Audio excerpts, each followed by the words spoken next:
al permitirnos un tiempo para reunirnos, para orar, para vernos, Señor, y también aprender unos de otros a través de tu palabra. Bendice nuestras vidas, enséñanos, te lo pido, que tu Espíritu Santo nos enseñe esta noche y podamos ser obedientes a lo que aprendemos, Señor. Te lo pedimos en el nombre de Cristo Jesús. Amén. Bueno,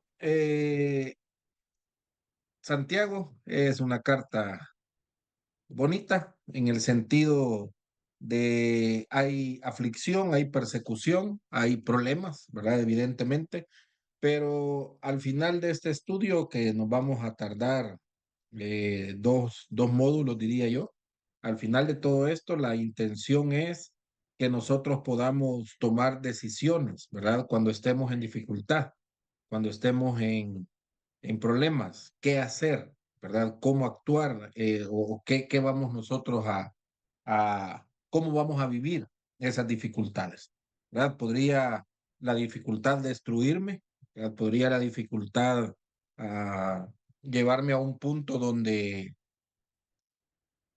hay desesperanza, ¿verdad? O la misma dificultad podría enseñarme, que es lo que Santiago en el camino vamos nosotros a aprender de Santiago, ¿verdad? Yo decía el martes pasado y hacía la pregunta, ¿cómo respondemos o cómo vamos a responder cuando nos toque pasar por días difíciles? ¿Cuál va a ser nuestro accionar, verdad? Y la iglesia del primer siglo estaba exactamente, Santiago escribiéndole a un grupo de personas que estaban pasando un momento difícil, ¿verdad? Y en medio de ese sufrimiento que este grupo de personas estaba teniendo, aprendieron mucho en cuanto a ellos mismos, en primer lugar, y en cuanto a la fe, ¿verdad? La naturaleza de la fe. Al estudiar esta carta, ¿verdad? Vamos a ver el sufrimiento, a entender lo que hace el sufrimiento en la vida de una persona. Vamos a considerar también la realidad de nuestra fe, ¿verdad? Y vamos a ver la manifestación de ese sufrimiento, de esa fe en nuestra vida. Es decisión nuestra dónde dónde vamos a caminar, ¿verdad? Si el sufrimiento nos va a destruir y nos va a inmovilizar y nos va a neutralizar, o nuestra fe a través de las circunstancias difíciles que podamos estar viviendo, nuestra fe nos va a ayudar a salir adelante, ¿verdad? Santiago es una carta escrita, el autor, ¿verdad? El nombre del autor se cree que hubieron tres posibles personajes. El primero, hijo de Zebedeo, hermano de Juan, pero se cree que no fue él el que le escribió porque murió como mártir el año 44 después de Cristo, ¿verdad? Una muerte temprana y por eso se descarta. Luego está Jacobo, hijo de Alfeo, fue otro que algunos sugieren que pudo haber sido el autor de esta carta, pero aparte del hecho de ser un discípulo, no se sabe nada más de él, ¿verdad? Así es que no es fácil que él hubiera escrito esta carta. Entonces, el candidato más, el que tiene la mayor aceptación o el mayor peso, ¿verdad? Para decir, él fue el autor, el hermano del Señor Jesucristo, fue respetado como una persona clave en la iglesia de Jerusalén, ¿verdad? Fue uno de los autores de la carta, diría yo, autoritativa que fue mandada al final del Concilio de Jerusalén en Hechos 15. Yo esperaría que los que vieron el material hayan leído Hechos 15, qué pasó ahí. Esta opinión tiene el apoyo de la tradición de la iglesia, ¿verdad? De que este Jacob, ya vamos a ver más específicamente, ¿verdad? Fue el que escribió esta carta, ¿verdad? Fue el que hizo este trabajo, ¿verdad? Santiago podría ser el primer libro también escrito en el Nuevo Testamento. Se escribió a judíos dentro de un contexto judío y aquí vamos en algún momento a ver muchas de las palabras de Santiago y quizás pueden ser bonitas, pueden ser pesadas, ¿verdad? Pueden ser palabras que a nuestro entender, ¿verdad? Por hablando de un tema geográfico, nos va a costar quizás un poco en las palabras de Santiago. porque no está la carta escrita para gentiles, sino directamente a judíos. Entonces ahí habría un poco se nos, diría yo, complicaría, pero ahí vamos a caminar, ¿verdad? No se mencionan cristianos gentiles en la carta, ¿verdad? Ni las doctrinas distintivas de la iglesia cristiana, mucho menos se presenta evidencia de una teología sistemática, ¿verdad? Estas evidencias se reúnen para apoyar una fecha entonces en la cual podríamos decir entre el año 40 al año 50 después de Cristo, escrita esta carta, ¿verdad? Santiago fue escrito a judíos 10 o 20 años después de la muerte de Cristo, ¿verdad? Ahí podríamos nosotros decir, esta carta fue escrita. La evidencia en el libro indica que se habían esparcido estos cristianos. Si usted, yo espero que lo haya leído, Hechos capítulo 8 versículo 1 al versículo 4 versículo 11 al versículo 19 hacen la referencia de la iglesia primitiva al momento de tener que huir de la comodidad que tenían, de la facilidad, ¿verdad? Que ellos estaban teniendo al ser una iglesia nueva, diría, en este aspecto, ¿verdad? Del capítulo 1 Hechos al capítulo 7 muestra lo bonito de la iglesia, ¿verdad? Compartían el pan, se congregaban en las casas, participaban, estaban creciendo espiritualmente, estaban creciendo materialmente, ¿verdad? Vendían sus propiedades, las daban a los apóstoles para que se repartieran y la iglesia estaba bien. El mandato de Cristo no fue ese, pero la iglesia estaba bien.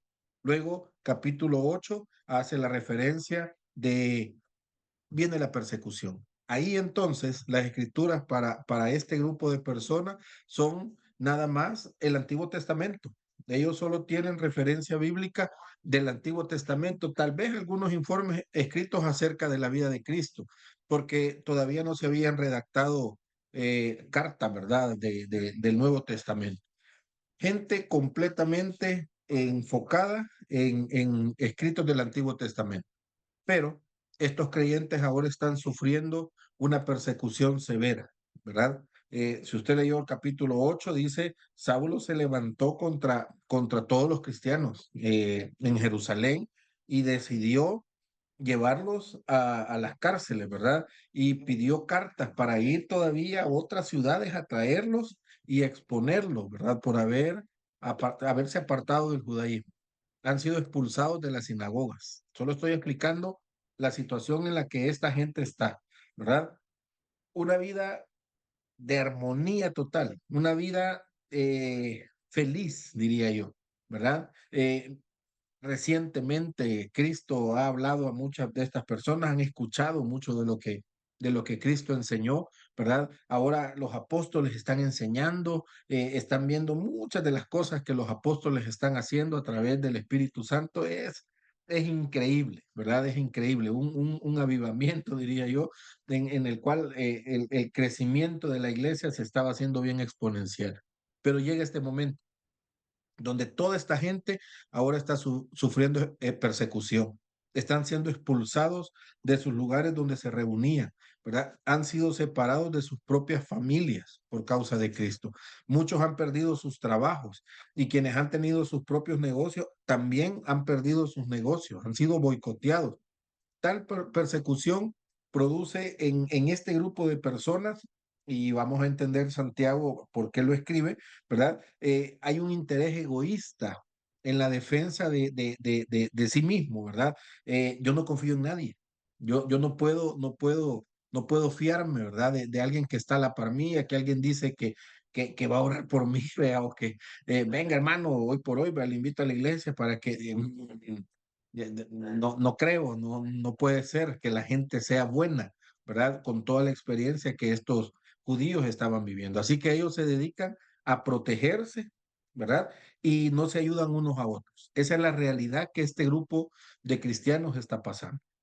No confío en la persona que está a la par mía porque no sé si lo que yo diga me van a llevar a la cárcel o me van a matar, ¿verdad? Entonces, Tengo que ser bien celoso, tengo que cuidarme completamente.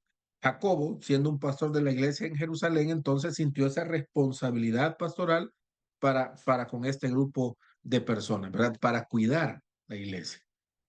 ¿Qué es lo que la carta de Santiago nos va a enseñar entonces? Bueno, animarnos o animar a aquellos en medio de su aflicción, ¿verdad? A corregir ciertos errores también que se encontraba entre estos hermanos que estaban pasando estas dificultades. ¿Sufro porque soy malo? ¿Sufro porque Dios es malo?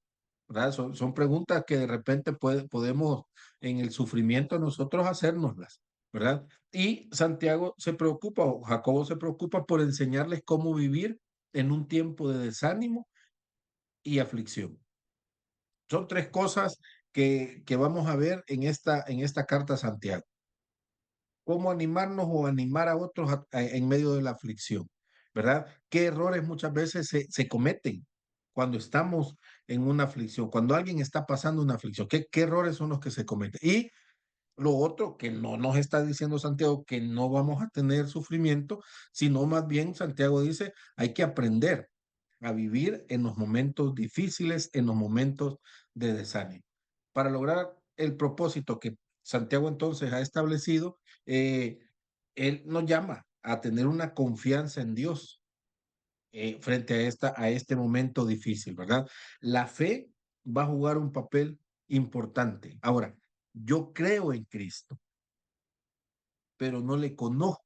Entonces no tengo, diría yo, la certeza o la convicción de saber si Dios va a hacer, a obrar a mi favor o no. O no tengo la confianza total de saber o creer que lo que estoy viviendo es parte del plan de Dios, porque no conozco a Dios, porque no conozco, ¿verdad? La palabra de Dios. Ahí es donde la importancia a nosotros de ir a la Biblia, de estudiar la Biblia, para conocer al Dios que nosotros estamos adorando. Si yo no le conozco, difícilmente puedo tener la confianza necesaria para creer que lo que está sucediendo tiene un propósito, que la aflicción, que la persecución, que ese momento difícil, al final, otro escritor en la Biblia, Pablo decía, me va a ayudar a bien, ¿verdad? Sería complicado. Entonces, viene Santiago y después de una breve introducción que hace en el capítulo 1, versículo 1, establece dos principios fundamentales. El primero, una fe viva va a soportar una tribulación. Segundo, una fe viva va a vencer la tentación. ¿Verdad? Esos son principios, los dos principios fundamentales que nosotros en estos martes que vamos a tener, vamos a ver. De eso vamos a desglosar, ¿verdad? Tres, cuatro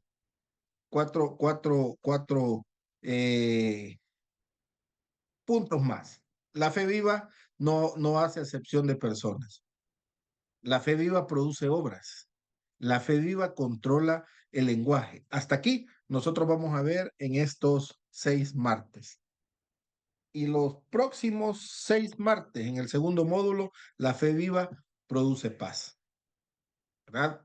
No dice en ningún lado en la Biblia, ¿verdad? Específicamente ahora Santiago, que no vamos que vamos a estar exentos de angustias o tribulación, que vamos a estar exentos de problemas. No lo dice la Biblia.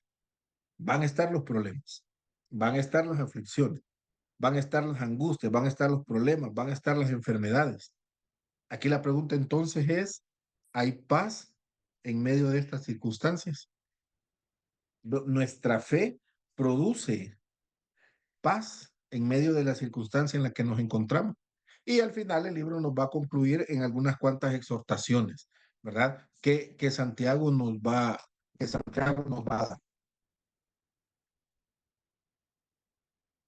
Entonces, la parte introductoria de Santiago describe o nos hace una descripción de a quiénes va dirigida esta carta. Yo decía hace un momento, él específicamente dice a judíos, personas que han sido enseñadas en el judaísmo y ahora han conocido a Cristo. Hay un contexto de vida para estas personas. Algunos de ellos todavía viven bajo la ley, ¿verdad? Están conociendo a Cristo, están en una transición entre lo que he aprendido Antiguo Testamento, una forma totalmente diferente, ¿verdad? Y ahora se me está enseñando otra cosa totalmente diferente a lo que yo he vivido, a lo que yo he aprendido, a lo que me han enseñado, a lo que mis familiares, ¿verdad? Me han enseñado. Eh, eh, Santiago no explica por qué están esparcidos, no dice el motivo, aunque creemos o se cree que en Hechos capítulo 8 nos da la respuesta del por qué estos cristianos tuvieron que huir, ¿verdad? Ahí en el material ustedes tienen unos espacios, Hechos capítulo 8 versículo 1 al versículo 4 y versículo 11 al versículo 19. Si alguien escribió y quisiera compartir qué es lo que escribió en esos espacios que quedan en el material, a mí me gustaría escuchar qué es lo que usted, o si alguien quiere comentar sobre Hechos capítulo 8, ¿qué pasó ahí?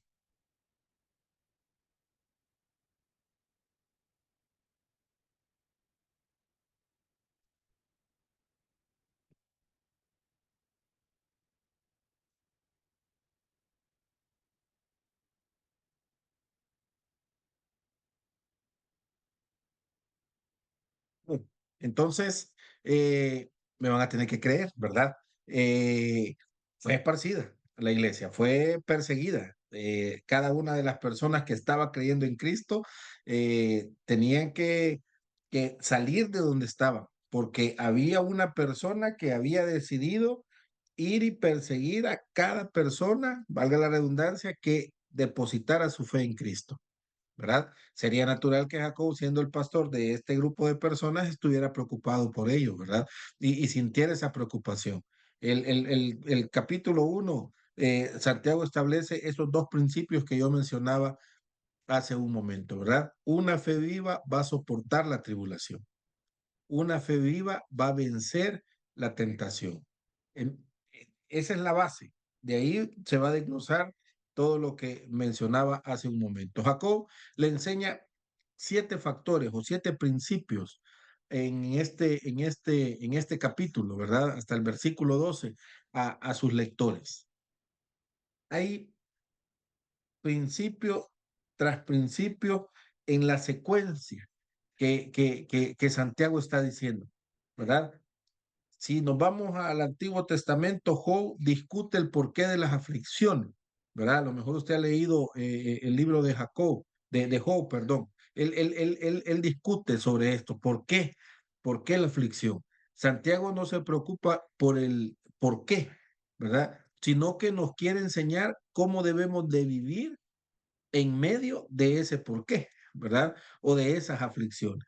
La preocupación de Santiago, y yo estoy haciéndole bastante énfasis a este hecho, la preocupación, ¿verdad? El énfasis que Santiago está poniendo sobre la aflicción, sobre la persecución, sobre los problemas, es que nosotros como cristianos debemos de saber vivir en medio de toda esta situación, ¿verdad? Se nos vino una pandemia, se nos viene, hablábamos hace un momentito sobre todo este tema del clima, se nos vienen cuántas cosas, ¿verdad? Enfermedades, situaciones económicas, temas de trabajo, falta de trabajo, cuántas cosas hoy por hoy. Y creo que cada uno en su país viviendo las cosas, las mismas cosas estamos viviendo, creo que todos. Ahora, ¿qué hacemos? ¿Verdad? ¿Qué hacemos? Eh, es una situación difícil, terrible, ¿verdad? La economía, la salud, es complicado. ¿Qué hacemos? Hay personas, yo hablaba con alguien hace un par de semanas, después de la pandemia, muchas personas quedaron enfermas, no físicamente, sino emocionalmente, ¿verdad? Y no quieren salir de sus casas y no quieren quitarse la mascarilla y hay muchas situaciones en las que hoy por hoy estamos en una crisis, ¿verdad? Jalando, digo yo, el tema de pandemia, pero hay crisis en diferentes aspectos. Santiago nos va a enseñar entonces cómo debemos de vivir en medio de esta situación. Cuando nosotros se nos pone una situación difícil enfrente. La pregunta es, ¿cómo vamos a reaccionar? ¿Cuál sería nuestra primera impresión? Algunos podrán decir, mire, para mí es llorar, para mí es salir corriendo, ¿verdad? Para mí es orar, podría decir alguien, pues no, yo tener la confianza en Dios, o alguien podría decir, mire, para mí un problema es que mi vida se ha destruido completamente, ¿verdad? Cada uno tiene una forma diferente de afrontar esa, esa realidad. Tomemos, dice el material, un momento para evaluar en forma bien realista, ¿verdad? Las diferentes alternativas que los hermanos hoy acostumbran a usar. Y hay por lo menos cuatro ahí cuestionamientos. ¿Qué es lo que el mundo nos aconseja? ¿Qué consejos nos dan los hermanos si usted participa de una congregación? ¿Verdad? ¿Cuánta diferencia entonces va a haber entre la respuesta del mundo y la de los hermanos? ¿Verdad? Si es que se observa una diferencia, tuvimos que haber escrito esa diferencia, ¿verdad? ¿Qué es lo que el mundo nos aconseja cuando tenemos una situación difícil, ¿verdad? Cuando estamos pasando por un momento terrible en nuestra vida. ¿Qué es lo que el mundo aconseja? Si alguien quisiera, si alguien lo escribió y quisiera comentar, ¿qué es lo que el mundo aconseja cuando estamos pasando por momentos difíciles?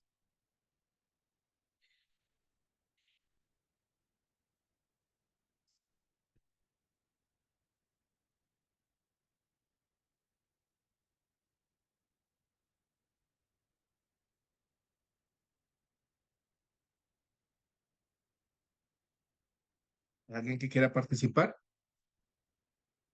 Aconsejan cosas que no son las mejores, las más adecuadas, como personas que, Sí. digamos, no le hagan decir, no, no doble rodillas, pídale a Dios, busque más al Señor, ¿entiende? O haga un examen de conciencia, a ver qué, por qué es que está pasando esto. Ujú. O no le dicen palabras a uno que lo van a fortalecer en la fe, ¿verdad? Y un crecimiento espiritual, sino más bien, o sea, y por lo general, desafortunadamente, uno lo que hace es que busca, pues a veces consejos no de mismo de los hermanos, sino de gente de afuera. Y es gente que está tal vez con más problemas que uno. Hoy se ha puesto de moda la palabra karma, vea. Cuando a alguien le pasa algo, el karma. Ahí es bien común, sí, te está pasando porque sos malo, vea. No, la vida también, el mundo da vuelta y ahora te tocó pagar las consecuencias de tus acciones. Roberto decía, los hermanos en la iglesia, hermano, hay que orar, ¿verdad? Hermano, hay que ponerse a cuentas con Dios, aunque son palabras mm, bien bonitas, cristianas, pero siempre siguen siendo acusativas, ¿verdad? Sí, si usted estuviera bien con Dios, su situación fuera diferente, no estuviera viviendo esto, muy probablemente. Hay hermanos que sí, son quizás un poco más genuinos y dicen, voy a orar, ¿verdad? Por su problema, voy a orar por la situación en la que se encuentra. Y siempre el mundo y la iglesia van a tener, pero es que es abismal la diferencia, ¿verdad? Ahora, ¿qué tal si voy y pido ayuda o consejo o que me escuche un cristiano, y digo entre comillas, que no comprende el tema del sufrimiento dentro de la vida cristiana? Si esto es un proceso en el cual Dios permite que maduremos espiritualmente y no se entiende este concepto, ¿qué consejo daría esa persona? ¿Hacia dónde me llevaría? ¿Verdad? O confiar o desconfiar de Dios. Hermano, oremos porque pidámosle al Señor que quite esto, ¿sí? No estoy diciendo que al 100% es erróneo, ¿verdad? Pero o pensando en los amigos de Job, vuelvo otra vez a la historia, ¿verdad? Sí, estamos hablando de contexto cristiano, sí, está pasando lo que está pasando, vive lo que vive porque usted, hermano, muy probablemente le ha fallado al Señor, ¿verdad? Si usted fuera más fiel, vea, no estuviera viviendo lo que está viviendo. Y Bueno, la no, respuesta, pues, sí, bueno, mi opinión también, muchos hermanos siempre le dicen a uno, ¿qué pecado tan grande habrás cometido que el Señor te está castigando de esa manera?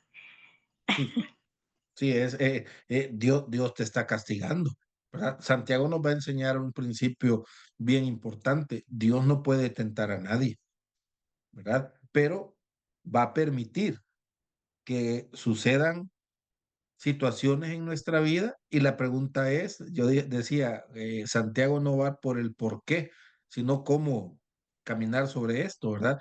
Pero Dios lo permite. ¿Para qué permite Dios el sufrimiento en la vida de un cristiano? No necesariamente, ¿verdad? O está lejos el cristiano de una vida de pecado. Pero esas son las realidades, ¿verdad? Eso es Hermano, lo que estamos hoy por hoy viviendo.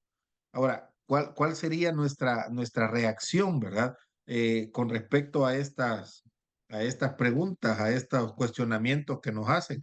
Algunas veces molestarnos, algunas veces mejor retirarnos de la iglesia donde nos estamos congregando, ¿verdad? Porque no entienden, no me entienden qué es lo que estoy viviendo, lo que estoy pasando. Algunas veces a gritos alguien dice, "Mire, yo no he pecado, vea, pero estoy viviendo esto y nosotros deberíamos de tener cuidado al momento de abordar una situación en la cual una persona esté viviendo un tiempo de aflicción, un tiempo de dolor, un tiempo de persecución, ¿verdad? Pérdida de un ser querido, de un trabajo, pérdida en lo que fuera. Santiago dice, debemos de tener el cuidado y entender. Y ahí comienza 7 principios o 7 elementos que él utiliza en los primeros versículos para mostrarnos que la prueba al final va a producir algo en nuestra vida, ¿verdad? Y comienza Santiago diciendo, bueno, miren, lo primero es que debemos de tener una actitud diferente cuando la prueba llega a nuestra vida. O ocuparía yo esta palabra positiva, ¿verdad? Sí, hay un momento difícil, pues debemos de tener sumo gozo. Esto es complicado, ¿verdad? Ajá, hoy mismo tengo un problema, ¿qué voy a hacer? No está diciendo, mire, confórmese con lo que tiene, no está diciendo eso, ¿verdad? Ni está diciendo, tengo una santa resignación, bueno, ni modo, es lo que me tocó, vean, no está diciendo esto, ¿verdad? Estos son los consejos que con frecuencia algunas veces nosotros hemos dicho o nos lo han dicho cuando estamos sufriendo. Santiago dice, mire, esa actitud positiva va a indicar o se va a centrar en el reconocimiento de la realidad del problema que usted tiene, ¿verdad? Hay que saber qué es lo que está pasando, entender qué es lo que está pasando. No simple y sencillamente decir, bueno, es un problema, ¿verdad? Eso es, decía mi abuelita, ¿ves? Eso es, ni modo, así es, así me tocó. Entender el propósito, reconocer el propósito de Dios para nuestra vida que se realiza por medio de ese problema. ¿Qué está pasando? ¿Verdad? ¿Qué es esto? Entender qué es, ¿verdad? Ajá. Cuando yo entienda, cuando yo logro reconocer la realidad de ese problema, entonces yo podría hacer frente, y ahí viene el segundo principio, ¿verdad? Yo podría hacer frente con gozo el sufrimiento, porque lo puedo ver desde un punto de vista o como el versículo 3 y versículo 4 en Santiago nos está diciendo, lo puedo ver desde la perspectiva de Dios, ¿verdad? ¿Qué estoy viviendo? Ah, bueno, estoy viviendo esta enfermedad. Ahora, me voy a enfocar. ¿Cuál es el plan de Dios? Dios permite problemas en nuestra vida con el fin de producir madurez. Eso creo que lo sabemos y lo entendemos, o en algún momento hemos leído en la palabra. Podemos regocijarnos porque nos damos cuenta de el buen propósito de Dios para nuestra vida. Hermanos, lo que estoy diciendo es complicado en el sentido de acabo de perder un familiar, acabo de perder mi trabajo, acabo de darme cuenta que tengo una enfermedad, ¿sí? Y hay un hermano que me está diciendo que podemos nosotros regocijarnos al entender cuál es el propósito de Dios para nuestra vida. Ahora, ¿por qué la enfermedad en mi vida? ¿Para qué? ¿Cuál es el plan de Dios? ¿Qué es lo que debo de aprender? Dios permite todas estas tribulaciones para producir, y esta es la perspectiva de Dios, para producir en nosotros paciencia, ¿verdad? Esa paciencia va a seguir trabajando en nuestra vida para llevarnos a la perfección. Vamos a aceptar el dolor o quizás no lo aceptemos, pero si entendemos el plan de Dios para nuestra vida, que es que nosotros seamos perfectos. Pablo hace el énfasis enteramente perfecto. Santiago dice, para que seamos perfectos. Cuando aceptamos el dolor, porque entendemos que el final, ¿verdad? El fruto final de todo esto es que seamos perfectos, ¿verdad? Entendemos quién manda también esta situación, quién la permite, que es un Dios de amor, que quiere perfeccionarnos. Entonces, aunque es complicado, ¿verdad? Y que este Dios está buscando lo mejor para nosotros, el resultado del proceso es que lleguemos a la madurez espiritual. Mm. Al inicio Pastor, es, perdón sí, sí, hermano. la interrupción, hay dos manitas levantadas, ¿eh? Ah, bye, como yo tengo, como las veo. Ahora sí. Hermana Feliciana, ¿verdad? Y Roberto, Pastor, buenas noches con buenas noches. todos. Sí, pastor, lo que usted mencionaba, sí es verdad que a veces cuando uno pasa dificultades, muchas veces en el momento no se entiende, pastor. Yo creo que más de las veces, bueno, cuando me ha tocado experimentar situaciones difíciles, el permanecer en el Señor, seguir confiando a pesar de las dificultades que puede ser, en una ocasión yo pude entender la situación que estaba pasando cuando había pasado el tiempo, ¿no? Cuando había pasado ya, tal vez superado la dificultad, entendí el propósito de Dios, pero en el momento no entendí, pastor. Una cosa que me ayudó mucho es tal vez tener presente lo que dice Pablo, ¿no? ¿Qué nos alejará del amor de Dios? Tribulación, angustia, persecución, hambre, desnudez, o sea, eso tal vez fue en el momento un soporte para mí, esa palabra de seguir confiando a pesar de las dificultades, pero obviamente después entendí el propósito de Dios. Y yo me preguntaba, pastor, si no siempre creo que se puede comprender la razón o el propósito de Dios en el momento que uno pasa dificultades. Creo que es importante también seguir permaneciendo a pesar de las dificultades. Esa fue mi experiencia. Disculpe, pastor. Gracias. Roberto. Sí, gracias, hermano, como parte, bueno, de mi vida, un testimonio que, bueno, que cuando a mí me amputaron el pie, me cortaron el pie, salí del hospital y lo primero, bueno, le di gracias a Dios porque salió bien la operación y digo, yo voy para la iglesia. Muchas personas del mundo me daban unos consejos malísimos, sálgase, no se lo corte, de que esos doctores están locos y un montón de cosas que, bueno, que por dicha que no les hice caso. Pero bueno, el asunto es que también cuando llegamos a la iglesia hay que ver a quién busca uno. Lo bueno es buscar personas que sean maduras espiritualmente, el pastor o ir directamente, porque mira lo que me pasó, hermano, entrando a la iglesia, silla de ruedas, hermano, sin una patica menos, va. Y resulta que llegó una hermana y, pues, y no tan mal espiritualmente, pero y ahí llegó la señora, la viejita, y me dice, ya, hey, hermanito, ¿qué me le pasó? Tiempo de no venir por aquí. ¿Qué fue lo que pasó? ¿Qué fue? Que se apartó de Dios usted. ¿Qué fue lo que me le pasó? Que, hermano, viera qué cosa más dura sentí en mi corazón. Desafortunadamente, hermano, sea lo que sea, ya tenía como 2 meses de no estar en la iglesia porque estaba internado. Y, lo primero que el enemigo empezó a trabajar en mi mente es recordarme tal vez cosillas malas que había hecho, algunos errores que había cometido. Nunca pensé en lo bueno, hermano. Y viera que pasé ese culto, lo pasé, pues fue el culto que yo creo que cuesta que un culto uno esté triste, se sienta mal. Pero vieras qué raro, como que me atacó mucho el enemigo. Pero, hermano, gracias a Dios me fortalecí en la fe y todo, y el Señor me ayudó, tuvo misericordia de mí. Y más bien, hermano, yo le puedo contar a ustedes de que más bien he hecho más en mi vida con un pie que con 2 pies, hermano. Dios me ha bendecido mucho, estoy Oye, con en este ministerio y no sé, no tengo cómo agradecerle a Dios. La verdad es esa, hermano. Gracias. sí, Sí, en el momento de la prueba, entender es complicado, sumamente complicado.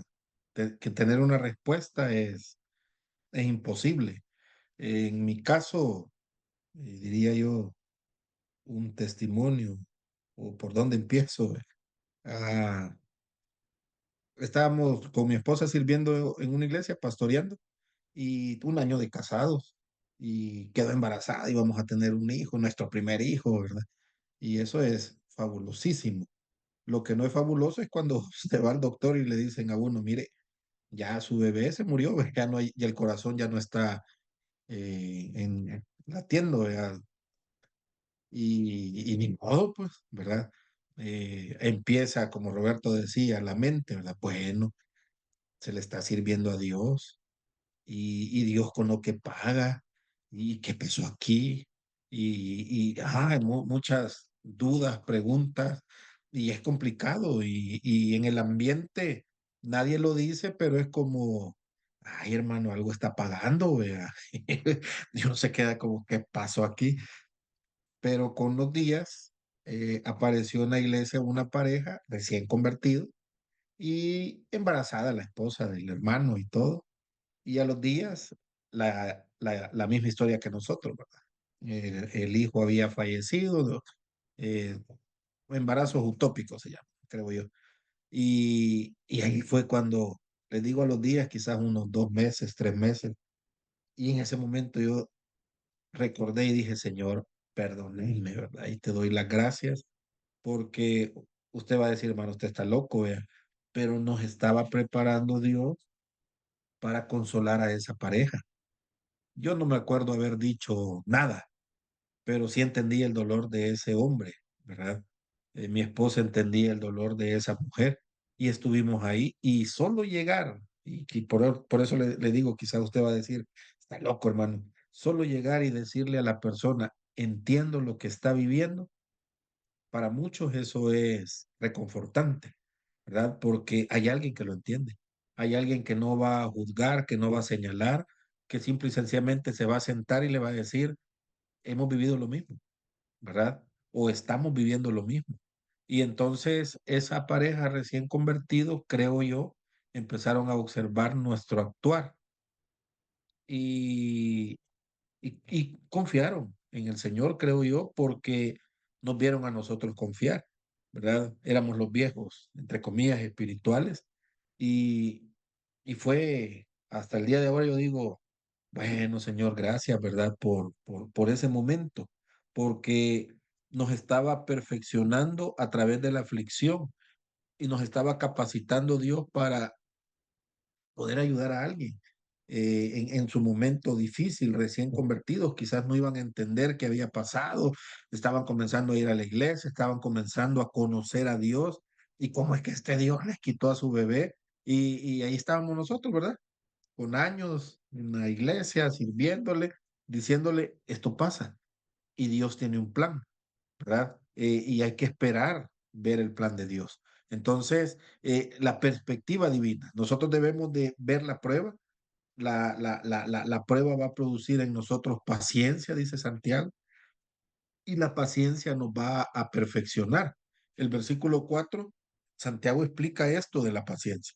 Al darnos cuenta de la perspectiva de Dios, entonces es posible enfrentarnos a la aflicción con paciencia, esperar que Dios obre, esperar que Dios trabaje algo en nuestra vida, ¿verdad? Para que nosotros seamos perfectos. El punto final es la perfección de nuestra vida, ¿verdad? Y Dios está trabajando. Nosotros siempre queremos encontrar la salida lo más rápido posible, ¿verdad? Y si es sufrimiento, lo más rápido posible, porque no quiero estar en el sufrimiento. Y Dios se encarga de que todo sea lento, despacio, ¿verdad? Nosotros, ya, Señor, ya aprendí, ¿verdad? Ya entendí, ya, quítame esto. Y no es así, ¿verdad? Y muchas veces salimos de una, entramos a otra, y ahí está, ¿verdad? Un proceso de trabajo de Dios para la vida. Cada uno es totalmente diferente, ¿verdad? Cada trato de Dios con cada persona es totalmente diferente, pero el principio siempre se va a mantener. El hombre con una fe viva pide de Dios sabiduría, ¿verdad? Para saber cómo responder en medio de la prueba. Cuando nosotros estamos trabajando, ¿verdad? Digo, nosotros trabajando en el sufrimiento, confiando en el Señor, para mí a eso yo le llamo, yo estoy trabajando, me permite ser paciente.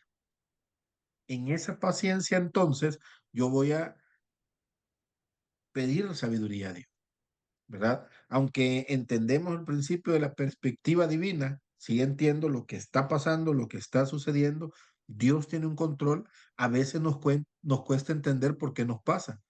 Cuando no nos hallamos en medio de la prueba, de ese momento difícil, cuando no entendemos lo que Dios quiere lograr en nuestra vida, ni cómo debemos de responder en medio de la circunstancia difícil que estamos viviendo, podemos pedirle a Dios que nos dé sabiduría, ¿verdad? Que nos dé esa sabiduría sin reprochar, ¿verdad? La pregunta indicada no es ¿por qué? La pregunta entonces sería, Señor, ¿qué quieres lograr en mi vida? ¿Verdad? ¿Qué debo hacer en medio de esta situación para glorificarte? Ahí, hermano, yo digo, Dios tiene que darnos una respuesta, ¿verdad? Frente a esta petición, Dios se presenta como aquí estoy, vea, eh, para que entendamos qué es lo que está pasando. ¿Por qué la prueba? ¿Por qué ese momento difícil? Ahora, evidentemente, muchas veces, y no puedo no decirlo, muchas veces la prueba va a llegar porque nosotros no queremos obedecer a Dios, ¿verdad? Voy otra vez a Hechos, capítulo 8. Esta iglesia, este grupo de personas que Santiago está enseñándoles, les ha escrito, eh, tuvieron que salir, tuvieron que huir de sus casas, de sus trabajos, de sus familias, porque había una persecución. El mandato de Dios, capítulo 1, ¿verdad? Es ir y hacer discípulos. Vayan a Jerusalén, Judea, Samaria, hasta lo último de la tierra. Y ellos decidieron quedarse en un solo lugar. El plan de Dios tiene que cumplirse, tenían que ir al mundo a predicar a Cristo, a enseñar a Cristo, pero decidieron quedarse. El plan de Dios se iba a desarrollar. Quizás dentro de 5 o 6 años, este contexto de estas personas, alguno habrá levantado la cabeza y haber dicho, tuvimos la oportunidad de salir a las buenas, nos tocó salir a las malas, ¿verdad? Entonces, la sabiduría, entender qué ha pasado, entender qué está sucediendo. Y Dios nos va a permitir que eso suceda. Y cuando nosotros pedimos sabiduría, que es el siguiente principio, ¿verdad? Nuestra petición debería de ser acompañada por fe. Y esto implica la confianza que debemos de tener en Dios. Es demasiado fácil que dudemos y discutamos, ¿verdad? Les ponía mi ejemplo. El primer cuestionamiento fue, ¿qué pasó, Señor? Yo te estoy sirviendo, ¿verdad? Errorazo en el cuestionamiento y a Dios qué le interesaba si yo le servía o no. Pero en mi lógica, si yo te estoy sirviendo, me tiene que ir bien, ¿verdad? Mm, ya totalmente lejos de ser sabio en el cuestionamiento, ¿verdad? Es demasiado fácil que dudemos y discutamos. Luchamos con la esperanza de encontrar nuestra propia solución. Este es otro punto, cuando simple y sencillamente deberíamos de esperar, de confiar en el Señor. Esta lucha produce en la vida de cualquier persona confusión e inseguridad. Y esto trae, cuando no permitimos que Dios obre en nuestra vida, que se complique la situación. Porque queremos hacer y queremos hacer ya y que la respuesta esté ya. Y esto genera para nosotros otra cantidad de dificultades, ya emocionales, en algunos casos hasta mentales, espirituales, físicas. Debemos dejar de luchar. Debemos descansar y confiar en Dios, ¿verdad? Cuando nosotros confiamos en Dios y esperamos su solución, entonces Santiago, versículo 6 al versículo 8, dice que va a haber paz, va a haber seguridad y va a haber estabilidad en la vida de una persona. Sentémonos, esperemos en el Señor. Ahora, yo no puedo tener confianza en alguien si no lo conozco. Y esto antes de cualquier cosa, debo de conocer a Dios. ¿Y dónde lo voy a conocer? Pues a través de la Biblia. Y yendo a la Biblia, es la única forma que yo puedo conocer a Dios. Cuando yo le conozco, entonces yo puedo descansar en Él. Yo puedo confiar en Él. Y esto, lo repito, me va a traer paz, seguridad y estabilidad. Es la falta de la paz lo que produce en la vida de una persona inestabilidad, ¿verdad? Y la inestabilidad nos va a hacer víctimas de cualquier situación. Y cuando hablo de inestabilidad emocional, mental, física, espiritual, porque no estoy confiando en el Señor. Entonces, dice Santiago, la tribulación más la fe, más la confianza en Dios, va a producir perfección en una persona. La tribulación, si no hay confianza en Dios, no pasa nada. Hay inestabilidad, hay destrucción en la vida de una persona, ¿verdad? Entonces, Santiago dice, aunque estemos en momentos difíciles, debemos de confiar en el Señor, ¿verdad? Y cuando comenzamos a confiar en el Señor, entonces tenemos la capacidad para aguantar en medio de la aflicción, lo que venga, ¿verdad? Con, dice Santiago, contentamiento, versículos 9 al 11, contentamiento con Dios y su plan que Él tiene para nuestra vida. El, el, el, el material nos pone dos ejemplos ahí, el pobre y el rico. El pobre se jacta de la vida que tiene en Dios. El rico tiene que reconocer que su riqueza material es temporal. Si llegamos a ese principio, cualquiera de los dos ejemplos, estamos bien. Pero si el rico confía en su riqueza, ahí estamos mal, ¿verdad? Hay ejemplos, Jesús ponía ejemplos con respecto a esto. No debemos de depender de lo que tenemos, ni de la riqueza, ni las posesiones, ni las circunstancias, ni que hoy estoy bien, mañana no sé. No, no debo depender. Estas son cosas temporales, van a pasar, deben de pasar.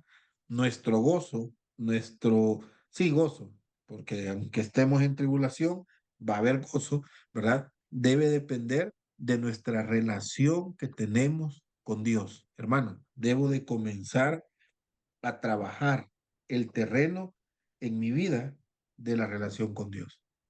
Debo de comenzarlo a trabajar, porque cuando venga el momento difícil, la aflicción, la persecución, los problemas, solo el hecho de haber comenzado a trabajar esa confianza en Dios me va a poder permitir tener gozo, tener contentamiento en el momento difícil.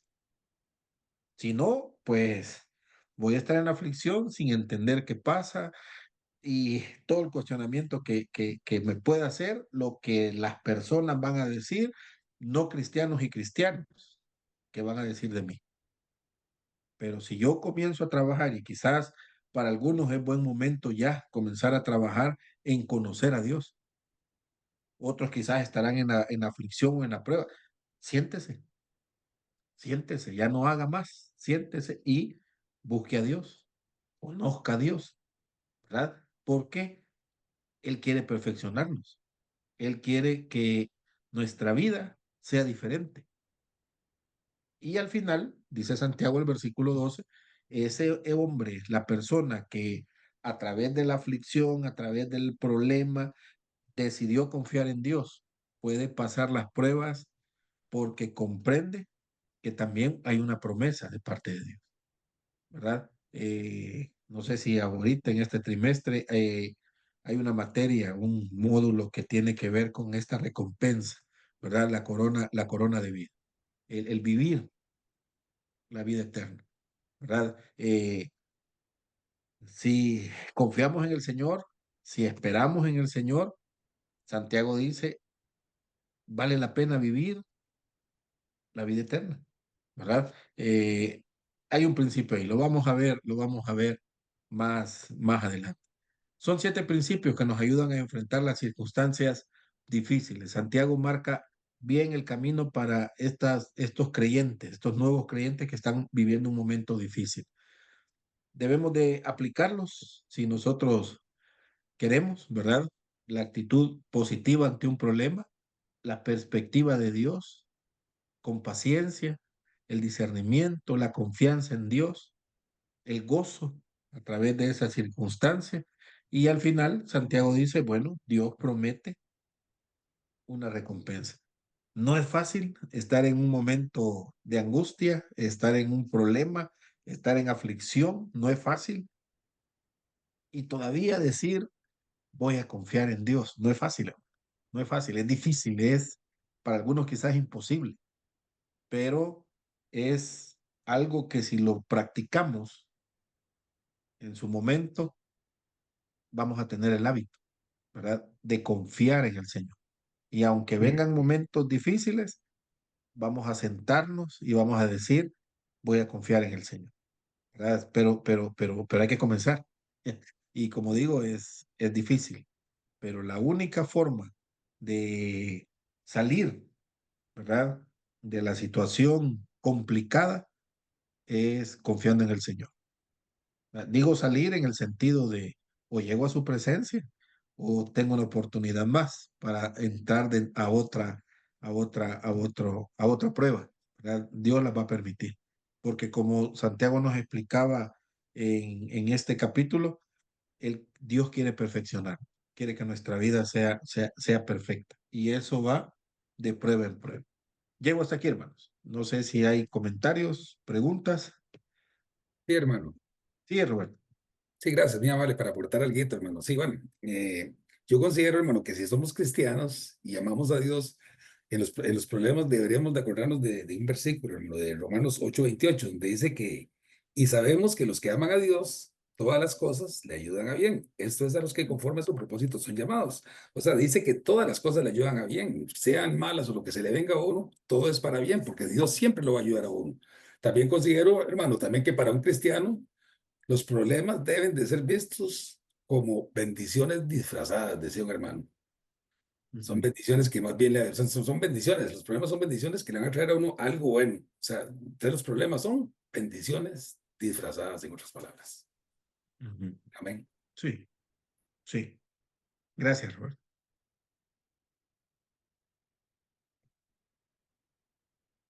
¿Alguien más quiera participar? Si no, oramos, le damos gracias a Dios. Nos vemos el próximo martes. Mañana o a más tardar jueves les envío el segundo material, ¿verdad? Para que ustedes lo puedan trabajar en la semana. Oremos entonces, démosle gracias a Dios. Padre, gracias esta noche porque nos permites tener un tiempo en el que podemos aprender, podemos oír y si en la semana cada uno hace el tiempo para trabajar el material, sería otra forma, Señor, de estar aprendiendo. Bendícenos y ayúdanos. Danos paciencia a través de las aflicciones, Señor, y permítanos confiar en ti. Te lo pido en el nombre de Cristo Jesús. Amén. Amén. Hermanos, buenas noches.